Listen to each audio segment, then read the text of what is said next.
Vamos a comenzar el estudio de la Ley 39/2015 de 1 de octubre del procedimiento administrativo común de las administraciones públicas. Lo ideal es que lo primero, una vez que hemos entrado en el BOI, tenemos toda la ley, bajemos un poco hasta el índice. En el índice vamos a ver hasta qué punto tenemos que profundizar en el contenido de la norma. Con un poco de suerte, solo se nos exige el título preliminar, que tiene 2 artículos, como vemos, y ya nos podemos hacer una idea de que no va a ser dramático el estudio de esta ley. Sin embargo, lo normal es que el título primero de los interesados en el procedimiento con un capítulo 1 y un capítulo 2 vaya acompañado del título segundo de la actividad de las administraciones públicas, también con un capítulo primero y también, como veis, más largo, con un capítulo segundo, con los términos y plazos, y también el título tercero, el de los actos administrativos. Este suele entrar a todos los opositores. Se compone este título tercero de un capítulo primero, los requisitos de los actos administrativos, un capítulo segundo, la eficacia de los actos, y un capítulo tercero, nulidad y anulabilidad. Por tanto, si hasta aquí llega lo que te piden en el temario de tu oposición, fantástico, porque verás que es hasta el artículo 52. No es que sean pocos, pero hay otros a los que les pueden pedir bastante más conocimiento, como se puede ver, de la norma. Una vez que sabemos el número de artículos que vamos a tener que estudiar, os recomendamos volver al texto completo. ¿Para qué?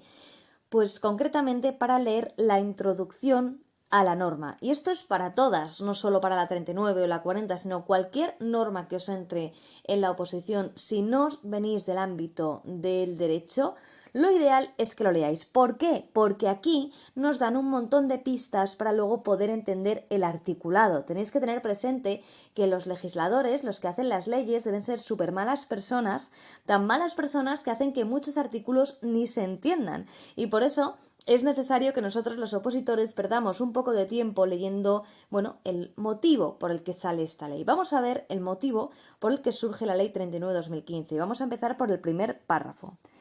La esfera jurídica de derechos de los ciudadanos frente a la actuación de las administraciones públicas se encuentra protegida a través de una serie de instrumentos, tanto de carácter reactivo, entre los que destaca el sistema de recursos administrativos o el control realizado por jueces y tribunales, como preventivo a través del procedimiento administrativo, que es la expresión clara de que la administración pública actúa con sometimiento pleno a la ley y al derecho, como reza el artículo 103 de la Constitución. Aquí tenemos algo ya muy importante. El artículo 103 de la Constitución está relacionado con la administración pública. Te recomendamos que acudas a la Constitución española en este momento y que observes qué dice exactamente el artículo 103. Una vez que lo hayas hecho, ya puedes volver a entender un poquito mejor el motivo de esta ley. Vale, ¿qué dice el artículo 103 de la Constitución española? La administración pública sirve con objetividad a los intereses generales. Vale. Entonces, hay un artículo constitucional que habla de todo esto. Y además nos está diciendo la ley que tenemos algunos instrumentos para protegernos frente a la actuación de las administraciones públicas de carácter reactivo, interponer un recurso administrativo, acudir a los jueces, a los tribunales, como preventivo. Eso es, que va antes, el procedimiento administrativo. ¿Por qué tiene tanta importancia el procedimiento administrativo? Porque protege al ciudadano. Si está escrito, si se encuentra en una norma, significa que nadie, ningún funcionario, se lo puede saltar. Y por eso es tan importante, porque si no se lo pueden saltar, el ciudadano está seguro, sabe que va a seguir un procedimiento, puede mirar las normas, los plazos y así estar seguro. Y si no funciona, no pasaría nada porque en ese caso acudiría a los recursos administrativos o a los jueces y tribunales. Bien, ya tenemos claro el primer párrafo. Vamos a continuar. El informe elaborado por la Comisión para la Reforma de las Administraciones Públicas en junio de 2013 parte del convencimiento de que una economía competitiva exige unas administraciones públicas eficientes, transparentes y ágiles. Aquí se está refiriendo al informe conocido como el informe de la CORA, esta Comisión para la Reforma de las Administraciones Públicas, que consideraba que había que hacer algunos cambios en la antigua ley. La antigua ley es la Ley 30/92.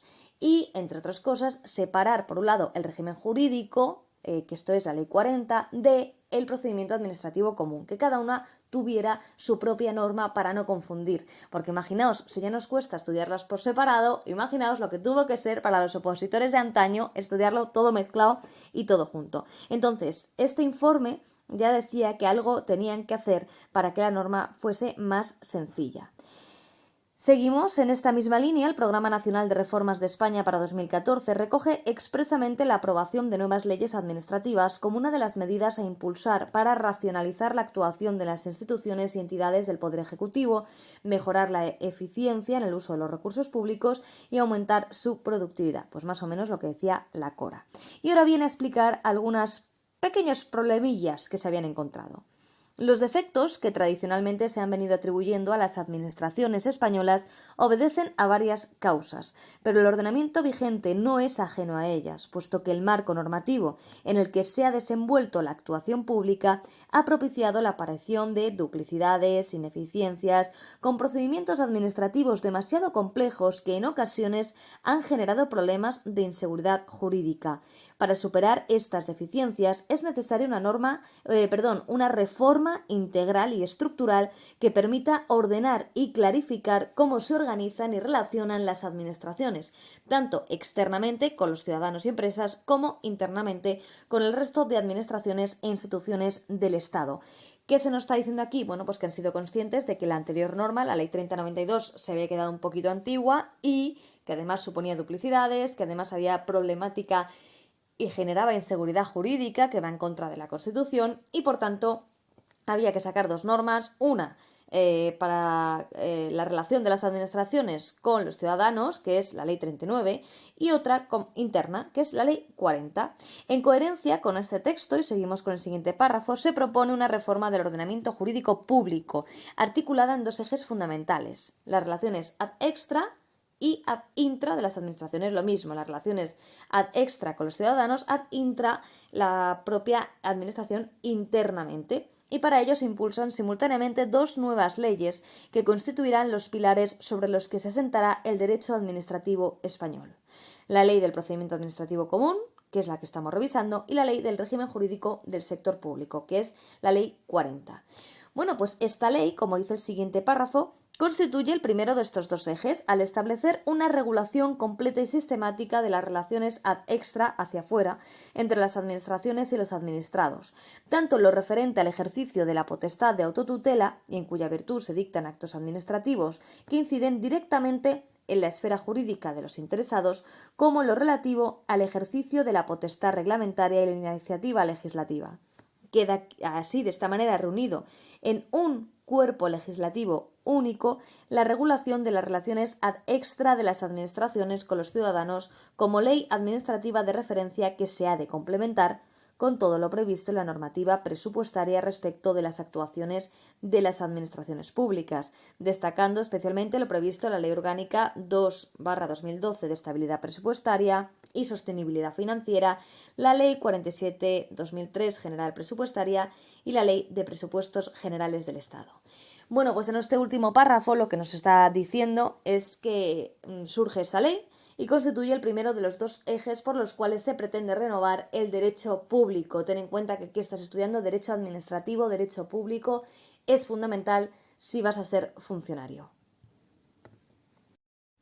Una vez que sabemos por qué era necesaria esta ley, duplicidades, antigüedad, por un montón de causas, imagínate en el 92 qué medios electrónicos había, eso se tuvo que ir supliendo y ahora ya se pone todo en una única ley, pasaríamos a la segunda parte. Esta segunda parte ya no la vamos a revisar de manera conjunta, es una forma la que tiene el gobierno de decir que le corresponde a él el hacer este tipo de ordenaciones jurídicas. Esto lo vemos en el artículo 149.1.18, que atribuye al Estado, entre otros aspectos, la competencia para regular el procedimiento administrativo común. Entonces, en este segundo párrafo hay un poco de justificación de por qué, quién hace el qué.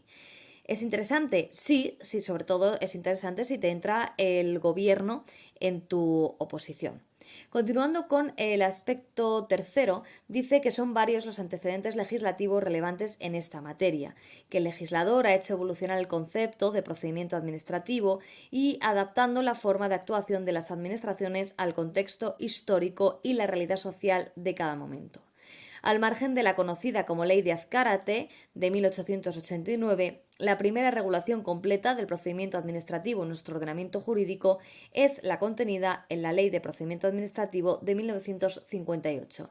Este párrafo, como vemos, se dedica a hacer un barrido histórico sobre el procedimiento administrativo común. La Ley de Azcárate está muy bien para comenzar en el caso de que tengas cantes acerca de la Ley 31 de 2015, puedes iniciar aquí, hablar de la Ley de Azcárate, de la ley del 58 y luego ya posteriormente continuar con la Constitución de 1978, la ley 3092, como habíamos mencionado antes, y luego algunas modificaciones que se fueron introduciendo. Tenéis que pensar que llegó la administración electrónica. Aquí la tenemos, Ley 11/2007 de acceso electrónico de los ciudadanos a los servicios públicos.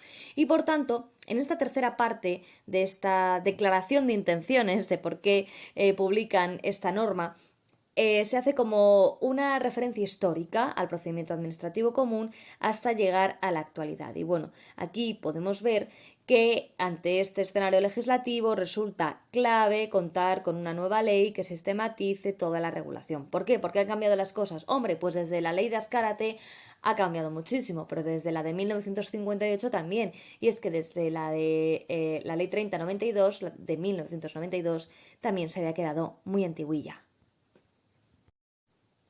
El párrafo cuarto está orientado a justificar la creación de esta norma, pero en el ámbito internacional. Y es que hay un movimiento en organizaciones como la Unión Europea o como la OCDE, en la que se empuja a las diversas administraciones públicas de los países a llevar hacia una better regulation o smart regulation, una legislación mejor o más inteligente.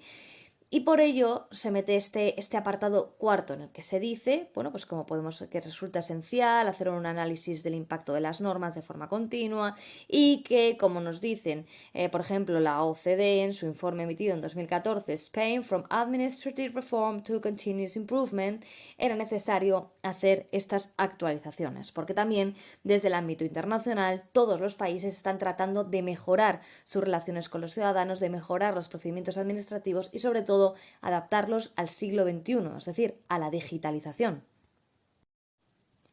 Y llegamos al último párrafo de este preámbulo, de esta introducción a la norma, que nos dice: la ley se estructura en 133 artículos distribuidos en 7 títulos, 5 disposiciones adicionales, 5 disposiciones transitorias, una disposición derogatoria y 7 disposiciones finales.